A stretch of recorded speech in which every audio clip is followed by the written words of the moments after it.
13 ABC Action News. Now, your table is ready.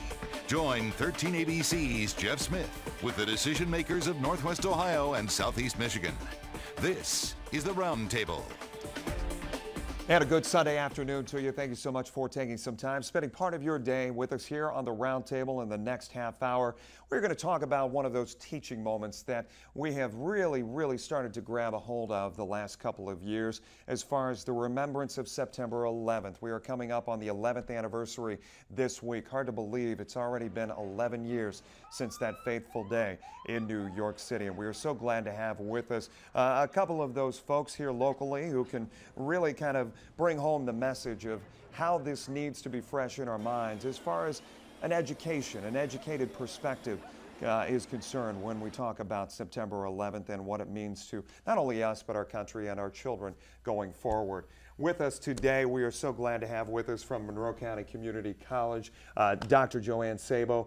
You are a political science professor up at Monroe County Community College. They have got some events scheduled this week, which we'll talk about in just a few minutes, but welcome to the Roundtable. Thank you, Jeff. And a friend of the Roundtable. He's been here before. Glad to see him back. Lieutenant Matt Hertzfeld from the Toledo Fire Department and Rescue, the Public Information Officer. Matt, good to see you. Good to see you, Jeff. Doctor, let's start talking about this conversation. When everybody knows who's part of our generation and they look back to these events 11 years ago, which it's hard to believe it's already been 11 years. As a teacher, as a fellow teacher, and as we look at this, and I said to you before we started the interview today, I said, these kids keep getting younger and younger coming into our classroom, and they're further and further removed from these events of 9/11, something that they only are going to get in a history book. Why is it so important to keep this fresh? It's very important. It has to do with our future. The students today, if they become knowledgeable about the reasons this happened, the causes, the dangers, they can be helpful in watching for signs of something in the future. They may choose a field where they can be of assistance in preventing another attack. And we find that they are still interested. They're definitely still interested in what happened on September 11th, 2001. And sometimes there are teachers, including myself, we try to get them outside of the classroom to see things related to terrorism or public safety so that they will take an interest in careers that could. Are we getting to that point, though? I mean, you'll have some naysayers out there who say this is a terrible, tragic part of our nation's history, and it's better left alone. It's not to be forgotten, but just not to be dwelled upon. And people may be watching today and saying, "Why are you talking about that?"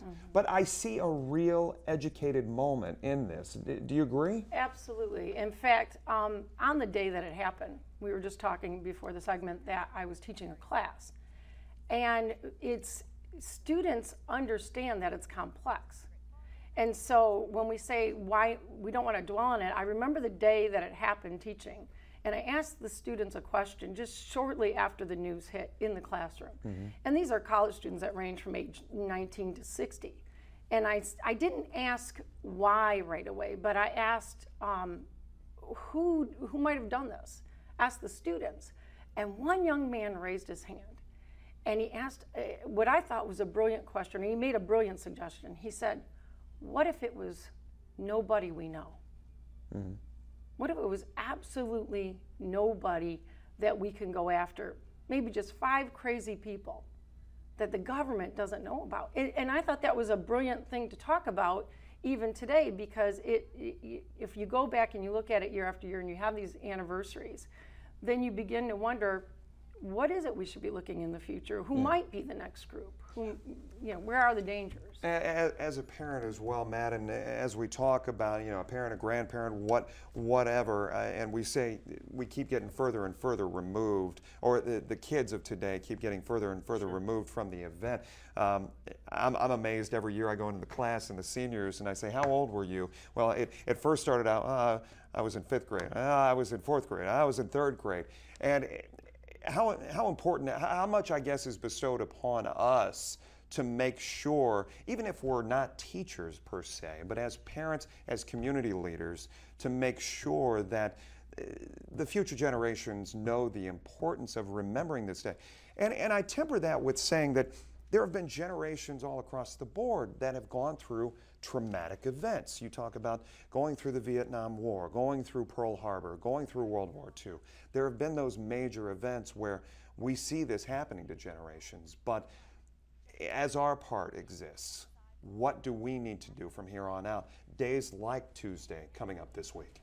Well, I think you touched base on all those tragedies that have happened in American history, and this is like many of those. I think the big difference for a lot of people is that it happened on American soil. Many people see Pearl Harbor as a military installation. There may be some validity to that. 9/11 happened in New York City, and in this digital age, there's photographs and video and so much testimony to that happening, that I think these ceremonies are important. And I believe we have an obligation, especially those of us in the fire service, to not only honor those firefighters that died, but all the people that died that day.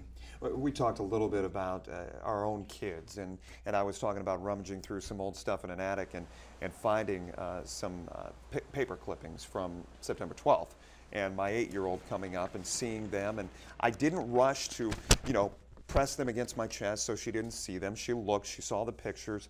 I believe it was a copy of USA Today that I had, that of course bold color pictures of the explosion of one of the towers.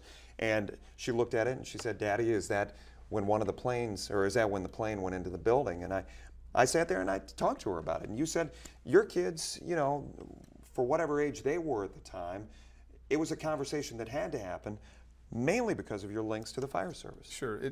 I think what it did for not only my kids, but the children of all firefighters, is we take that job and we take that responsibility, and we all know that the possibility exists that we could lose our life in the line of duty. I think what 9/11 did was make that a focal point of reality. You watched on TV as people were dying. You watched on TV as those towers came down. Those of us in the fire service, as soon as I turned the television on, I knew they had a tremendous job ahead of them. And I could watch as that fire intensified and grew. I mean, it made me sick to my stomach.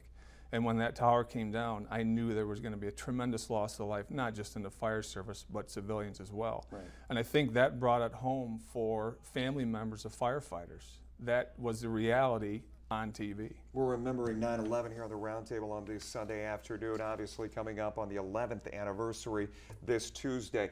You and I, Doctor, were talking about those teaching moments that exist from time to time in class, but every year, it just so happens September 11th comes up during the school year. And how do you, I guess, implement it into your curriculum from a political science perspective and the classes you teach?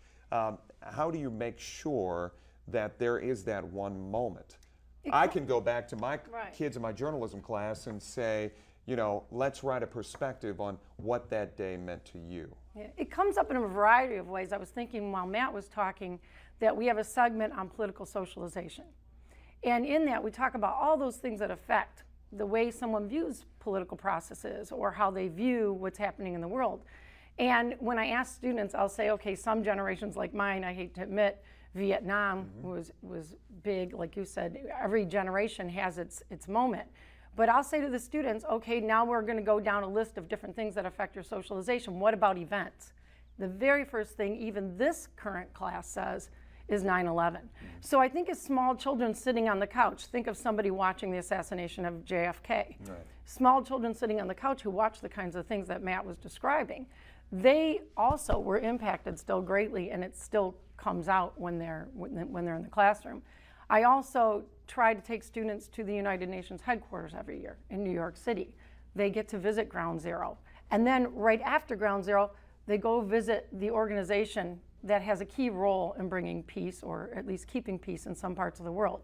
We tie that together. Yeah. How is the United Nations a salient organization today in terms of preventing another 9/11. You brought us some pictures that we're going to show throughout the course of the program today, showing those trips. And you said, and we're looking here at one of the memorials that you had some of your students lined up. You said it doesn't matter. You were telling me before we started today, you said it doesn't matter how old these kids are year after year. They get there, they feel the impact. Absolutely. Especially if we go into the WTC Tribute Museum, they have a timeline with even some voice clips They have the voice clip of the woman who talked to her husband on the cell phone.